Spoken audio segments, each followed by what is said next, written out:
Une rue calme et tranquille dans le 15e, rien ne l'indique mais elle abrite sans doute le lieu le plus cosmopolite de Paris. Déo est journaliste congolais, depuis 6 mois qu'il est là, c'est l'un des plus anciens du bâtiment. Ici c'est la maison des journalistes ou MDJ pour les intimes. Un refuge unique au monde pour reporters en exil, visite guidée. Évidemment il y a toujours du désordre, pour ça aussi je pense souvent à ma femme parce que c'est son travail en fait. Bon il n'y a pas un prototype, mais la plupart arrivent abattus moralement d'abord. Parfois physiquement, parce qu'il y en a qui arrivent ici après avoir passé 2 semaines dans le métro, ou après avoir passé une période sans manger, à dormir à la belle étoile et tout. Ici résident 15 journalistes, Déo nous présente ses voisins de chambrée. C'est un ami. Quelle nationalité? Je suis iranien. Atula Vitanage, journalist from Sri Lanka. Sénégalais, réfugié politique. Journaliste iranien. Afghanistan. Afghans, yéménites, cubains, leur présence ici est un pied de néo-dictature qui ont voulu les faire taire. Bienvenue à la MDJ, financement Presse Française, Europe et Mairie de Paris. Capacité d'accueil 30 personnes par an avec un seul critère d'admission, être reporter menacé dans l'exercice de son métier. Ouais, ça c'est l'une des salles les plus importantes parce que c'est la cuisine où chacun fait sa popote. Justement, il y a Manjula qui est là. Lui, c'est un ami de Sri Lanka. Il est en train de préparer sa nourriture. You're cooking? Yeah. Manjula, nous l'appelons Che Guevara à cause de sa barbe et tout. We flew away from Sri Lanka. On s'est envolé du Sri Lanka en janvier 2008. On est resté en Inde 3 mois. Après, on a passé 3 mois au Népal, puis du Népal, on est venu en France. Mais on ne peut pas retourner là-bas. Si on y retourne, tu découvriras nos cadavres dans les médias. Tous ici ont été victimes ou témoins d'exactions. En plus de la chambre et des tickets resto, la MDJ leur fournit une assistance psychologique et sociale. Ils ont un délai de 6 mois pour décrocher le statut de réfugié et qui sait rapatrier leur famille.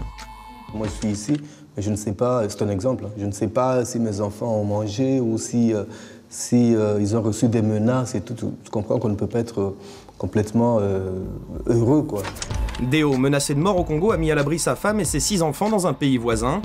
Il paye une carrière consacrée à relater les malheurs d'un peuple qui a perdu en 10 ans près de 5 millions d'âmes. La guerre civile, les crimes gratuits, il a tout vu. La MDJ lui donne l'occasion de les raconter. Elle organise des rencontres avec les lycéens de France. Aujourd'hui, c'est à Vendôme, dans le Loir-et-Cher. Le matin, vers 6 h du matin, que les premières personnes qui vont au travail ou à l'école ont découvert mon frère baignant dans une mare de sang. On lui avait tiré une balle ici, qui est ressortie par là. Et il était donc le 7e journaliste à être assassiné en 3 ou 4 ans. Les salauds, pardon, excusez-moi, les meurtriers donc. Pour ces lycéens, le témoignage de Déo, c'est une réalité bien loin de leur quotidien qui s'impose à eux. L'an dernier, dans le monde, 121 journalistes ont été tués. Quelle impression ça vous fait de voir que dans d'autres contrées, le travail de journaliste est si difficile, si dangereux, si périlleux? On sait qu'il y a certaines censures, mais pas au point de rien pouvoir dire. Enfin... Ah non, mais au point de tuer les gens. Oui, qui voilà, parlent, pas si loin. Vous espériez que ça s'améliore dans votre pays? C'est pas demain la veille, malheureusement. C'est pas demain la veille parce que, malheureusement, ceux-là qui sont au pouvoir ne sont pas prêts à le lâcher. Grâce à sa plume et au réseau de la MDJ, Déo a trouvé un job comme porte-parole de l'Association mondiale des journalistes. Il restera donc dans le métier. Sur 180 réfugiés accueillis par la MDJ, seule une quinzaine est encore reporter.